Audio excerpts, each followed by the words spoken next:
Thank you, Mr. Speaker. I yield myself such time as I might consume. Gentleman is recognized. H.R. 357, as amended, is a bipartisan package of legislation that relates to improving employment and training opportunities for America's veterans. While there are many worthwhile provisions in this bill, I want to focus on Section 4 primarily, which deals with in-state tuition for veterans, and Section 14, which ensures privacy of veterans who are being treated at a VA medical facility. Mr. Speaker, our nation's veterans have always been a source of strength for America's economy. The post-9/11 GI Bill has given thousands of our veterans the opportunity to attend college or receive other types of vocational training at little to no cost to the veteran themselves. Every dollar that we provide in education and training benefits to veterans under the GI Bill goes right back into our economy when these veterans graduate and enter the workforce. I think we can all call that a great investment.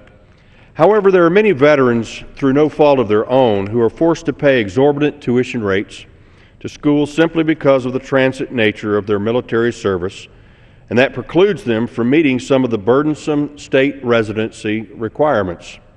Mr. Speaker, as most American families know, the difference between in-state versus out-of-state tuition at most public schools is immense.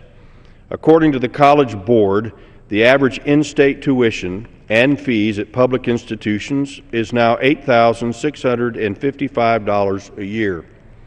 Out-of-state students pay an average of $21,706 per year.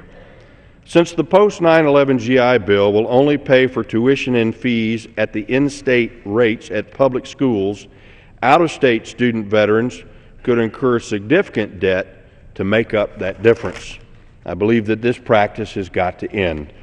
The men and women who served this nation did not just defend as citizens of their own home states, but the citizens of all 50 states.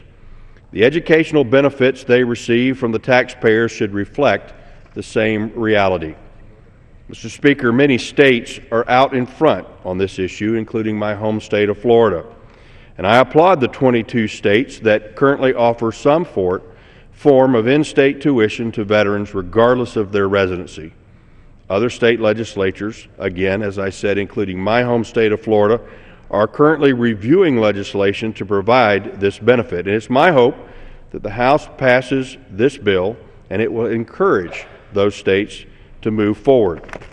To that end, Section 4 of the bill would require that in order for public colleges and universities to be eligible to receive payments from a veteran's GI Bill benefits, that they must enroll these veterans at in-state tuition and fee rates. They are important limitations to these requirements. First, states would be permitted to require that student veterans show intent to become full-time residents of the state in which they are attending school. Secondly, the in-state requirement would only apply to veterans who are attending college within 3 years of their discharge from active duty. Now, these limitations will ensure that this policy not only targets the population of veterans that are most adversely affected by residency requirements following their military separation, but also fairly recognizes states' legitimate interest in subsidizing public education for its tax-paying citizens. Mr. Speaker, I also want to highlight the Section 14 of the bill, which incorporates the text of a bill that I introduced called the Veterans Privacy Act. In June of 2012, a covert camera disguised as a smoke detector was installed in the room of a brain-damaged veteran who was being treated at the James A. Haley VA Medical Center in Tampa.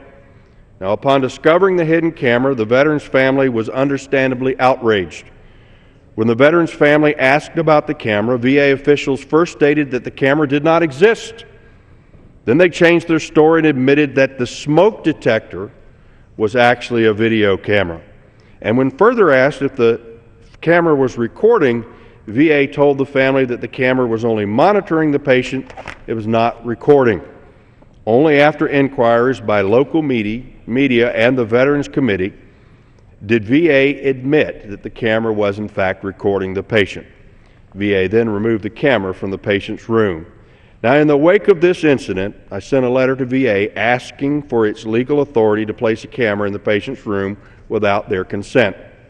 VA replied that the hidden camera did not violate the law.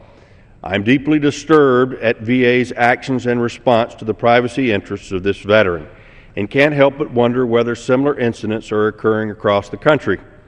That's why I authored this section, which should direct VA to prescribe regulations ensuring that when veterans receive care from VA, their privacy will not be violated by unauthorized video surveillance. Mr. Speaker, as I said, there are many other worthwhile provisions in this bill, and I defer to my colleagues on the floor this afternoon to highlight other remaining provisions. I thank my good friends and the ranking member of the committee, and also Mr. Tucano, and everybody that's here today that are co-sponsors of this bill in helping us to move forward. I'm also grateful to Leader Cantor and Speaker Boehner for their help in bringing this legislation to the floor.